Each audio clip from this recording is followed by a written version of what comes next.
Вітаю сябры, у гэтым відэа будзе пераказ паэмы «Энеіда на выварат». Дакладны час напісання твору невядомы, але хутчэй за ўсё паэма была створана ў перыяд з 1812 па 1830 год. Даследчыкі лічаць, што аўтарам з'яўляецца Вікенцій Равінскі. «Энеіда на выварат» – гэта травесційны твор, пародыя на паэму Вергілія. І пачынаючы з 17 стагоддзя падобныя травесційныя энеіды з'яўляліся ў розных літаратурах еўрапейскіх краін. Аўтары імкнуліся высмеяць устарэлыя літаратурныя каноны. Але, верагодна, у Равінскага была іншая мэта. Ён перш за ўсё паказаў у сваім творы заганнасць прыгонніцтва. Звярнуў увагу на то, што пры адпаведных сацыяльных умовах могуць з'явіцца такія адмоўныя персанажы, як, напрыклад, антычныя багі ў беларускай энеідзе. І яшчэ трэба адзначыць, што паэма напоўнена нацыянальным зместам, рэаліямі тагачаснага беларускага жыцця. У тэксце шмат падрабязных апісанняў нацыянальнай вопраткі і страў. Пачынаецца паэма так. Жыў быў Эней, спрытны, прыгожы, негаварлівы і ўвогуле нармальны ён быў хлопец, нягледзячы на тое, што пан. Эней быў сынам багіні кахання і хараства Венеры. І ён вымушаны быў пусціцца на ўцёкі, таму што грэкі Трою спалілі. Зрабіў чаўнок, набіў яго траянцамі і паплылі яны морам у Рым. Там збіраліся заснаваць новае царства. Але Юнона, баба злая, ад роддзя панскага ліхая, задумала згубіць Энея. А Юнона, між іншым, паводле рымскай міфалогіі, гэта багіня сямейнага дабрабыту. Але ў беларускай паэме яна паводзіць сябе хутчэй як дэспатычная пані-прыгонніца. Не ўзлюбіла яна Энея за тое, што той быў сынам Венеры, зайздросціла, відаць. І вось Юнона пазірае з-за воблака, бачыць, як Эней на чаўнаку плыве, і гаворыць так: «Ах ты, шельма, вось я табе зараз галаву скручу». І яна накіравалася да бога вятроў Эола, а той сядзеў у сваёй святліцы ля печы і лапці лыкам падплятаў. Эол прывітаўся са свацейкай і адзначыў, што даўно не бачыліся. Мо справу якую маеш, частуйся і расказвай. І тады Юнона пажалілася. Эней з траянцамі ў Рым плыве. Трэба яго спіхнуць у мора. Можа, займешся гэтым, сват? І потым Юнона дадала, каб ужо напэўна зацікавіць Эола. Калі ён зробіць усё так, як яна просіць, то яна яму тады дзяўчыну адну прывядзе пацешыцца. У старога распусніка ажно слёнка пацякла, бо любіў ён з прыгажунькамі рознымі пазабаўляцца.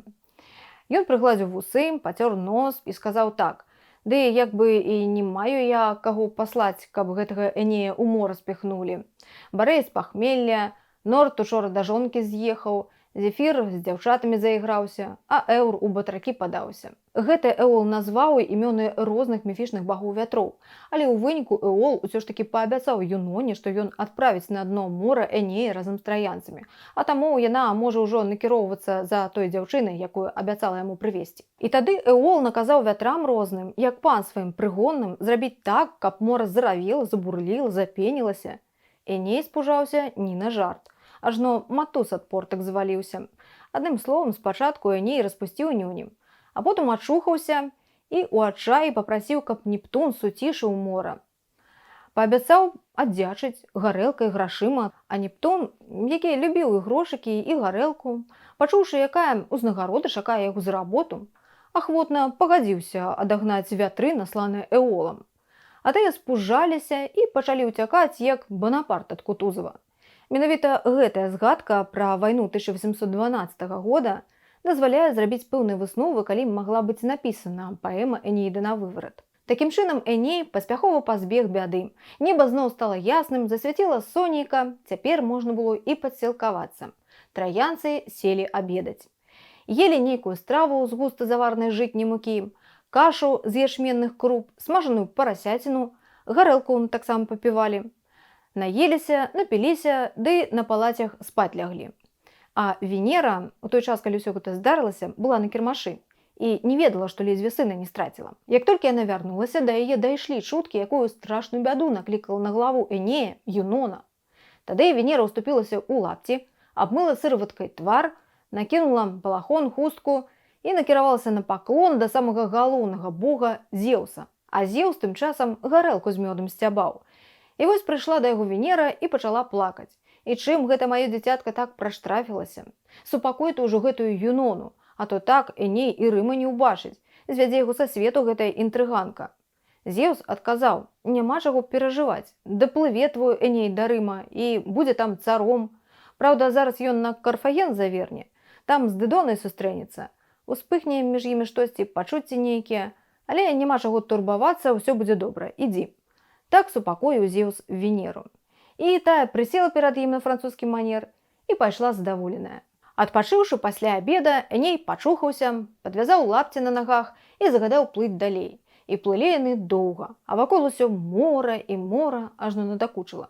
І ў нейкі момант Эней падумаў, што, можа, лепш было памерці, чым валачобнікам быць.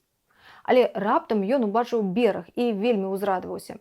Прысталі яны да берага, на радасцях выпілі сівухі, паелі бульбы, яешні і пайшлі ў горад пагуляць. І сустрэлася ім карфагенская царыца Дыдона. Яна прыняла іх за абарванцаў і сказала няветліва: «Ходзяць тут усялякія і пускаюць дзясяцкі ў горад усіх, пашпартоў не пытаючыся». А траянцы да яе з хлебам солью пачалі тлумачыць, хто яны і адкуль, расказалі, як увосень у мінулым годзе ад грэкаў у мора ўцяклі.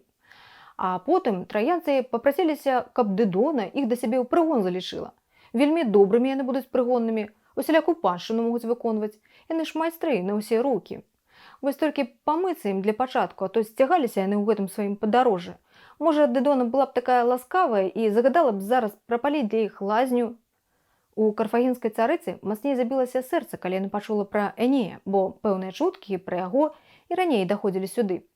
І тады яна прамовіла, што гатова выканаць просьбу Энея, калі той звернецца да яе.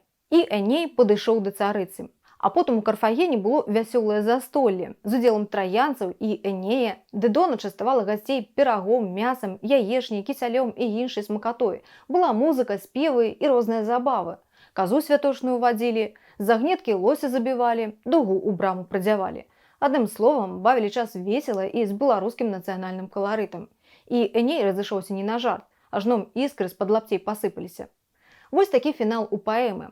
Але, хутчэй за ўсё, беларуская Энеіда дайшла да нас не поўнасцю, альбо яна была недапісана. У любым разе Энеіда на выварат адыграла важную ролю ў станаўленні новай беларускай літаратуры. На гэтым усё, абавязкова падпісвайцеся на канал і глядзіце іншыя пераказы твору беларускіх пісьменнікаў.